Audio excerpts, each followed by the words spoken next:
So, good morning students. So now we discuss about some of the important terms of mirror, which is very important for the ray diagram formation. So first of all, we have to know that what are the terms related to the mirror, and then we can easily find it. So look at the blackboard, whiteboard. The first is the aperture. So what is aperture? Aperture is the nothing but the maximum length of the mirror. Suppose we consider is the which type of mirror? It is the concave mirror, and the length from here, suppose m or n we take it, this length is called the aperture of the mirror. And next, the second one is the what is the pole? Pole means the center of the aperture. This point is the pole. Center of the mirror or center of the aperture is considered to be the pole. Next is the principal axis. What is principal axis? The principal axis is the imaginary line. It's not the real line, it is an imaginary line which passes through the pole. And as we know that it is imaginary line, it can be passes on the other side of the mirror also. We can take that. It is the principal axis. And what is the center of curvature? As we know that the spherical concave mirror is a part of the sphere, and we know that it is a total sphere, and we can cut and formation the mirror. So from the suppose it is considered sphere, and its center is considered as the center of curvature. And suppose it is the center of curvature, so the distance between center of curvature and pole we can known as it is the radius of curvature. So the distance between from where center of curvature to pole is counted as the radius of the curvature. And principal focus, it may be different for the concave mirror and convex mirror. So the nature of the concave and convex we can easily identify. So concave nature is the converging, and so suppose it is the formation, it is called the principal focus.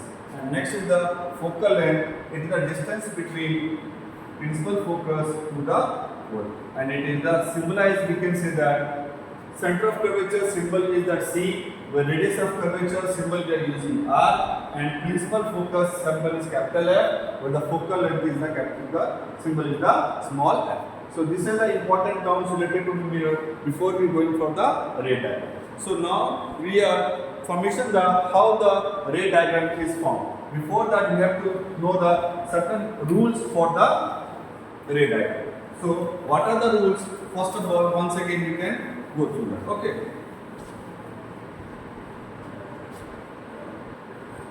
Rules for ray diagram. So number one rule, suppose consider it is the which type of mirror we can say? You can say that it is the concave mirror, and this one is the pole, and this line is the principal axis. This one is center of curvature, and this one is the focus. So rule 1 says that any incident ray which is parallel to principal focus, any incident ray which is parallel to the, this one is the principal axis. Any incident ray parallel to the principal axis, it always passes through the focus. This is the rule 1. Second, rule 2, again we consider it is the which type of mirror? Tell me, it is a concave mirror. This one is the pole, this one principal axis, and this one center of curvature, this one focus. One very important note that when you taking the distance between pole and focus to center, you have to take the equal distance. Suppose you take that pole to focus 3 cm, same focus to the center of curvature you can take 3 cm. In that condition, you can easily get the exactly image form. Otherwise, you are taking the different distance, it may not become exactly image formation. So rule 2 says that when an incident ray passing through the principal focus,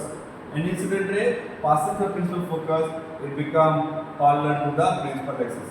So here the arrow mark is very important. Without arrow mark, we cannot easily identify that which one is the incident ray and which one is the reflected ray. With the help of arrow mark, we can easily identify this is the incident ray.